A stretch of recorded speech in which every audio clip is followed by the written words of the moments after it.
আসসালামু আলাইকুম। কেমন আছেন সবাই? ভালো আছেন?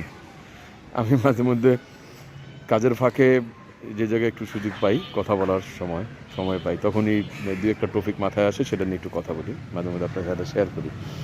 এটা আমার আসলে ভালো লাগে আরকি। ভালো লাগার থেকে শেয়ার করা। তো আরেকটা বিষয় হচ্ছে যে আমরা তো যে ইলেকশনের আগে যে বিষয়টা আমরা বারবার বলতেছিলাম, বিভিন্ন রাজনৈতিক দলের নেতৃবৃন্দ, বিশেষ করে আপনার বিএনপি সালাউদ্দিন সাহেব, তারেক রহমান সাহেব, আরও অনেকেই আমরা শুনতাম যে গুপ্ত এটা পুরা জামাত শিবির গুপ্ত। তো এটা মনে করেন একটা ট্রেন্ডই হয়ে গেছিলো, মানে কিছু বললেই গুপ্ত বলে গালি দেওয়া আর কি, গালি হয়ে গেছিলো একটা গুপ্ত। তো এখন দেখেন আসলে কোন লেভেলের ইঞ্জিনিয়ারিং বলি অথবা গুপ্ত বলি, যাই বলি না কেন, কোন লেভেলে থাকলে পররাষ্ট্রমন্ত্রী দেখেন খলিল সাহেব যে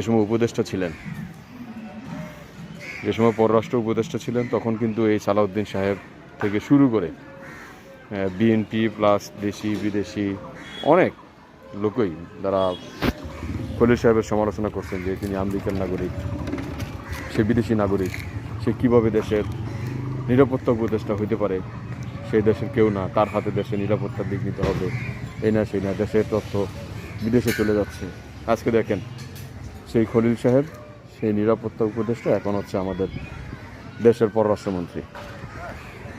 তারপর হচ্ছে তো আরেকটা তো ওপিনিয়ন আমরা দেখলাম, সাবেক যে অ্যাটর্নি জেনারেল ছিলেন আসাদুজ্জামান সাহেব, তিনি তো পরবর্তীতে পদত্যাগ করে বিএনপি থেকে ইলেকশনই করলেন, এমপি হলেন, আবার অ্যাটর্নি জেনারেল হিসেবে উনি নিয়োগ পেয়েছেন কিনা আমি এখনও যদিও আপডেটটা নেই, বাট পাবেন। তো এরকম আপনি যত দিন যাবে আস্তে আস্তে দেখবে যে বিভিন্ন লেভেলে প্রশাসন থেকে শুরু করে সব জায়গায় দেখবেন যে আস্তে আস্তে লোকগুলো বের হবে, যারা একচ্ছত্রভাবে আধিপত্য বিস্তার করছে এই নির্বাচনে। প্লাস হচ্ছে ইউনূস সাহেব যে সময় ক্ষমতা ছিলেন, বিভিন্ন ডিসিশন মেকিংয়ের ক্ষেত্রে তাকে সঠিকভাবে সিদ্ধান্ত নিতে দেওয়া হয়নি, সেটা আমরা আস্তে আস্তে দেখবো আর কি। তো যাই হোক, মানে আমাদের দেশের ভবিষ্যৎ রাজনীতি কী হয় আমরা সেটা জানি না।